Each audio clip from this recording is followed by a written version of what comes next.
मान लीजिए कि अभी कोई 28 तारीख को भी आ रहा भाई, ठीक है पीछे 10% सिग्नेचर इसको पढ़ लेना 28 को लेकिन जो अभी जो लोग यहाँ पे एबीवीपी के लोग नहीं आए हैं वो भी तो 10% है। वो कह देंगे कि हमें यही शिक्षा मंत्री चाहिए, तो आप उसको किस तरह से देखते हैं? देखिए, ये एक लटकती हुई नंगी तलवार। मैं वो नहीं कर रहा हूँ, आप मेरे क्वेश्चन नहीं समझे। आपने बोला 10% अगर समर्थन दे देगी तो शिक्षा मंत्री को हटाना पड़ेगा, लेकिन हमारा जो मिनिस्ट्री एमएलए भी बनता है वो 1000-1500 वोट के मार्जिन से जीतता है, तो 10% उसका भी समर्थन है, 10% इधर का भी समर्थन है। देखिए, ये बात गलत है। कैसे गलत है? आप सुनिए मेरी बात। ऐसा है कि ये 10% की बात, हमारा जो कानून है वो है शिक्षा मंत्री के ऊपर, हमारा कानून प्रधानमंत्री के ऊपर है, मुख्यमंत्री के ऊपर, क्योंकि कानून, असली कानून छापने की ताकत प्रधानमंत्री के पास होती है, एमएलए एमपी के पास नहीं होती।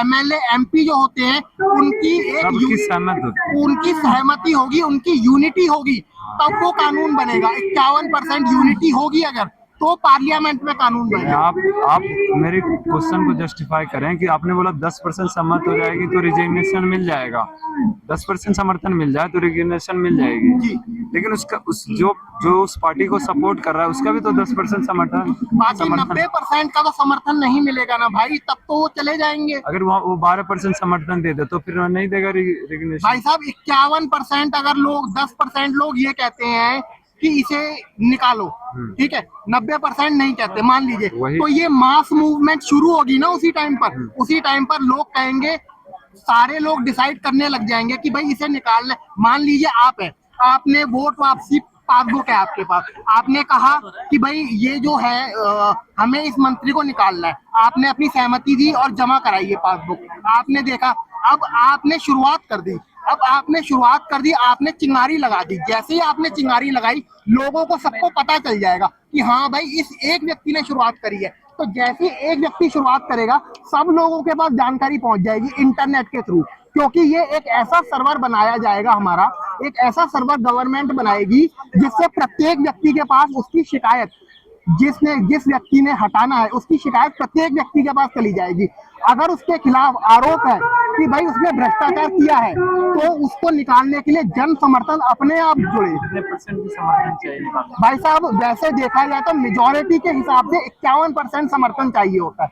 अगर 51% लोगों ने ये कह दिया कि भाई इसे निकालो, तो 100% वो निकलेगा वो व्यक्ति। लेकिन अगर 51% लोगों ने ये नहीं कहा कि इसे निकालो मंत्री को, तो वो नहीं निकल सकता। तो 51% लोग, लेकिन ये वोट वापसी का जो कानून है, ये एक नंगी तलवार है लटकती हुई। अगर ये कानून होगा तो भ्रष्टाचार कर ही नहीं सकेंगे, और अगर वो भ्रष्टाचार करेंगे ही नहीं तो हमें उनको निकालने की जरूरत ही नहीं पड़ेगी। वो अपनी अकाउंटेबिलिटी ऑलरेडी सेट हो जाएगी उनकी, वो काम ढंग से करेंगे, भारत की जनता के हित में करेंगे। अगर ये बताइए, नंबर जो दिया हुआ है जी, ये किस चीज का नंबर है? ये हमारे एक्टिविस्ट का नंबर है। अगर आप इस मूवमेंट से जुड़ना चाहते हो तो आप जुड़ सकते हैं, ठीक है। देखिए, ताकि हम लोग क्या कर रहे हैं, नागरिकों तक ये कानून की जानकारी लेकर जा रहे हैं। ज्यादा से ज्यादा लोगों तक इस कानून की जानकारी होगी तभी तो वो मांग करेंगे, पीएम सीएम को ट्वीट करेंगे, पोस्ट कार्ड भेजेंगे। मैं पिछले 5 वर्षों से इस कानून का प्रचार कर रहा हूँ। इस कानून को लागू करवाने के लिए 2 बार एमएलए का चुनाव लड़ चुका हूँ, एक बार चांदनी चौक विधानसभा से और एक बार बिहार के बगहा विधानसभा से। हम लोग दिल्ली में 21 लोगों को चुनाव में खड़े किए थे इस कानून को लागू करने के लिए, राइट टू रिकॉल पार्टी की तरफ से, और बिहार में 8 लोगों को खड़ा किया था। ऐसे ही बंगाल में चुनाव में खड़ा किया था, और अब तक 400 लोग इस कानून को लागू करने के लिए चुनाव में खड़े हो चुके हैं 2019 के बाद से, ठीक है ना। ऐसे 400 लोग 2019 के बाद से। मेरा जो क्वेश्चन था जी, आपका क्वेश्चन क्या था? वो मेरे को जस्टिफाई नहीं कर पाया। मेरा ये है कि आप, हो सकता है विपक्ष भी तो 51% जुटा ले, तो उससे जो अच्छा मिनिस्टर होगा वो तो उसको रिजाइन देना पड़ जाएगा। देखो मेरी बात सुनो, जैसे कि इतने सारे यहाँ पे लोग आए हुए हैं ना, और कोई बंदा, अच्छा जैसे मान ले, मैं एग्जांपल अभी का ही लेता हूँ, अभी धर्मेंद्र प्रधान का रिजाइन का बात हो रही है, यहाँ पे कितना % है?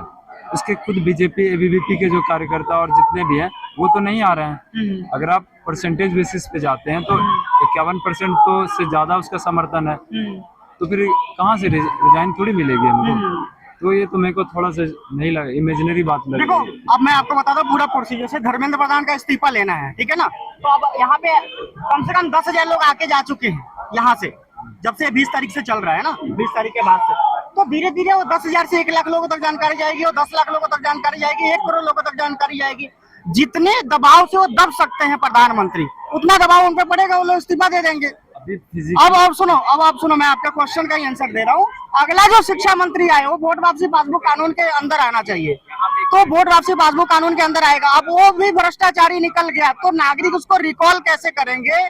51% मतदाता उसको बोलेंगे भाई धर्मेंद्र प्रधान को नौकरी से निकाल के सोना माकचुक को रख दो, तो रखा जाएगा, ठीक है ना। अब आपका सवाल है इसमें कि जो विपक्ष की पार्टियां हैं वो आंदोलन को खराब करने के लिए, कहाँ चला गया, आंदोलन को खराब करने के लिए वो लोग भी बोलेंगे कि भाई आप ऐसा ना करो या किसी और का करो। तो पब्लिक को सब पता है ना भ्रष्ट कौन है और ईमानदार कौन है, समझ रहे हो ना बात को। तो बहुमत में हम मांग करेंगे तो हमारी मांग पूरी हो जाएगी, नहीं करेंगे तो नहीं होगी। पर पब्लिक को पता है ना भाई कौन सही कौन गलत है। और रही बात पैसे दे के भड़काने की, अब 1 लाख करोड़ रुपए होगा किसी के पास, पार्टी के पास इतना ही तो होगा ना। 1 लाख करोड़ नहीं है किसी के पास, 1 लाख करोड़ होगा तो भी कम पड़ जाएगा, 3 महीने में पैसा खत्म हो जाएगा। मैं ये कह रहा हूँ कि फिजिकली भी इतना ये लोग यहाँ पे आया है ग्राउंड लेवल पे, फिर भी अभी रिजाइन नहीं दे रहा है। तो आप देखो पता नहीं, देखो प्रधानमंत्री जी 10,000 लोगों के मांग से दबेंगे या 1 लाख लोगों के नाम मांग से दबेंगे या 10 लाख लोगों के मांग से दबेंगे, वो तो उनके ऊपर डिपेंड करता है ना। हमें अपना मांग करना है यहाँ पे शांतिपूर्ण तरीके से, हमें ट्वीट करना चाहिए, पोस्ट कार्ड भेजना चाहिए। जो ये वोट वापसी पासबुक है, इसके तहत उन्होंने बताया कि 11% पे बोला 51% 51% लोग उन्होंने पहले 11% गलती से उन्होंने बोला। हाँ, तो 51% सहमत बोला था। तो हो सकता है विपक्ष भी तो बना सकता है ना, कैसे बनाएगा? मान लीजिए कि विपक्ष, देखो क्योंकि मैं ये बता रहा हूँ भ्रष्टाचारी व्यक्ति को, मैं ये बता रहा हूँ कि क्योंकि जो वोट का मार्जिन जीतने का होता है वो 1000-1500 से लमसम में होता है। भाई इसमें हारने, ये चुनाव की प्रक्रिया की बात नहीं होती, ये वोट वापसी पासबुक कानून की प्रक्रिया की बात। वो भी वही हुई ना। नहीं वही नहीं हुई ना, कैसे? यही बात हम समझा रहे हैं और यही बात आप जैसे लोग नहीं समझ पा रहे हैं, तो हम ज्यादा टाइम खराब नहीं करेंगे। हम